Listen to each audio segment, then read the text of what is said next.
Halo semuanya, selamat datang YouTube channel Sosiodive. Terima kasih buat teman-teman yang udah klik video ini ya.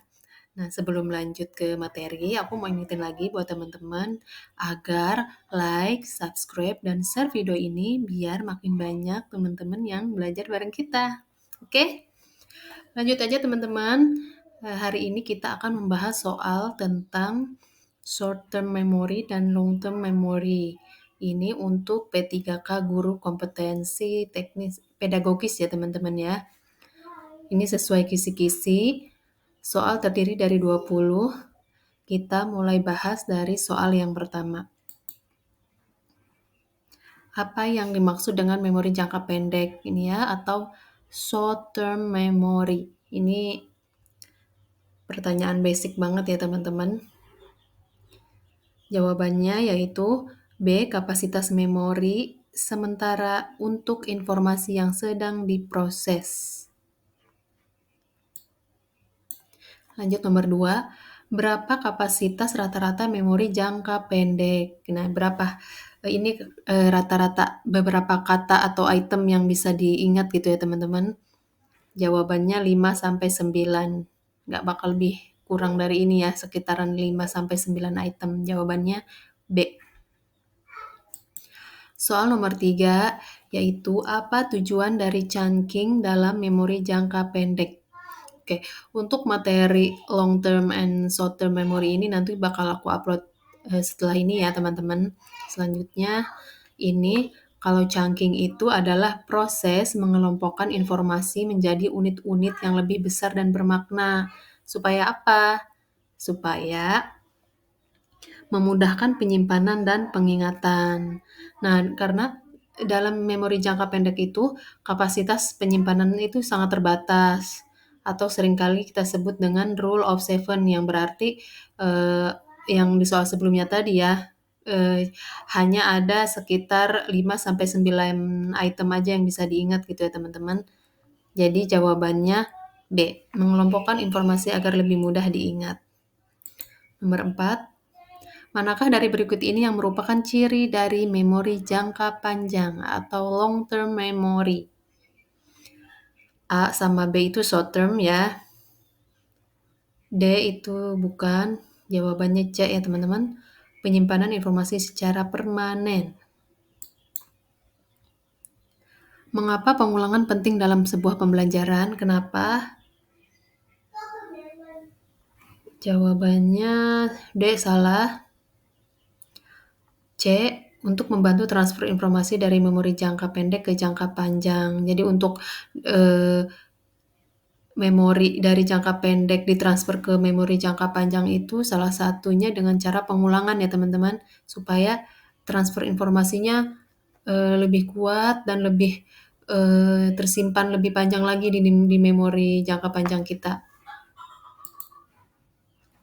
Nomor 6, apa yang dimaksud dengan pengulangan berjadwal? Yaitu mengulang informasi pada interval waktu tertentu untuk memperkuat memori. Soal nomor 7, mengapa memori jangka pendek seringkali mudah terganggu? Kenapa? Karena ini ya, tadi karena informasi baru atau distraksi dapat mengalihkan perhatian. Jadi mau teralihkan, jadi cepat lupa gitu ya. Soal nomor 8, apa peran utama memori jangka panjang dalam pembelajaran? Berperan untuk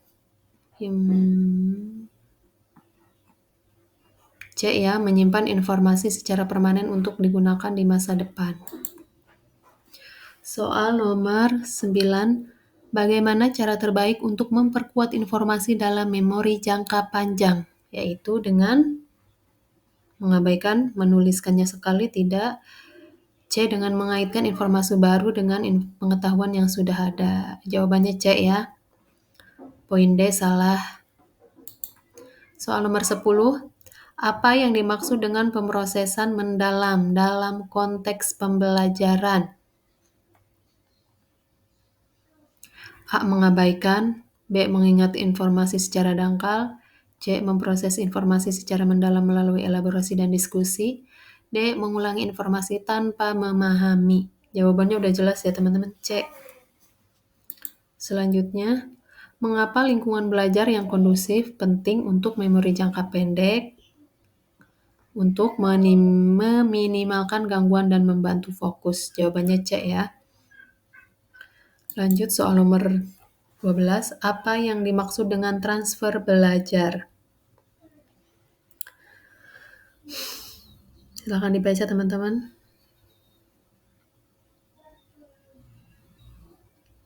Ya, jawabannya C ya. Mengaitkan dan menggunakan pengetahuan yang telah ada dengan informasi baru. Soal nomor 13. Bagaimana pengulangan dapat membantu memori jangka panjang?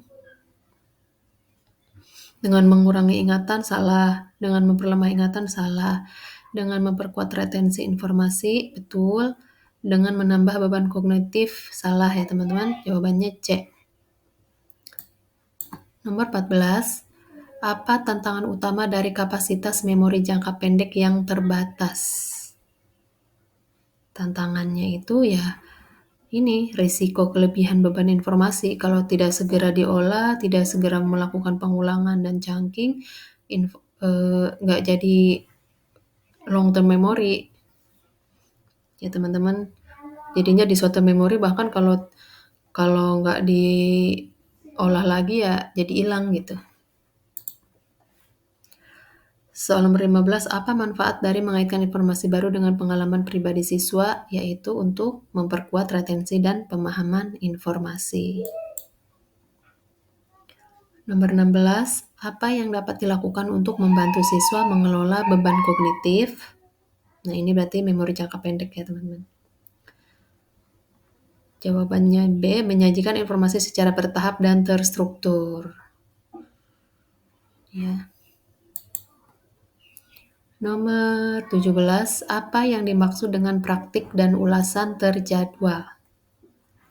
Praktikkan fungsi sekali dan melupakannya salah, mengabaikan ulasan salah, melakukan ulasan secara berkala untuk memperkuat memori dan menghindari praktik. Jawabannya C ya. Ya, jawabannya C, melakukan ulasan secara berkala untuk memperkuat memori. Nomor 18, bagaimana memori jangka panjang berkontribusi pada aplikasi praktis? Jawabannya adalah C, yaitu dengan memungkinkan penggunaan pengetahuan dalam situasi nyata. Dikaitkan dengan konteks yang ada ya teman-teman. Jawabannya C. Nomor 19, mengapa pemahaman tentang batasan memori jangka pendek itu penting bagi guru? Mengapa pemahaman tentang batasan memori jangka pendek penting bagi guru? Karena untuk yang C ya teman-teman, untuk menghindari kelebihan beban informasi pada siswa. Soal terakhir, apa yang dimaksud dengan diskusi dan elaborasi dalam pembelajaran? Ini pasti udah pada tahu ya teman-teman. Memproses informasi secara mendalam melalui diskusi dan penjelasan. Jawabannya B. Oke teman-teman, untuk pembahasan soal latihan materi long term and short term memory udah selesai.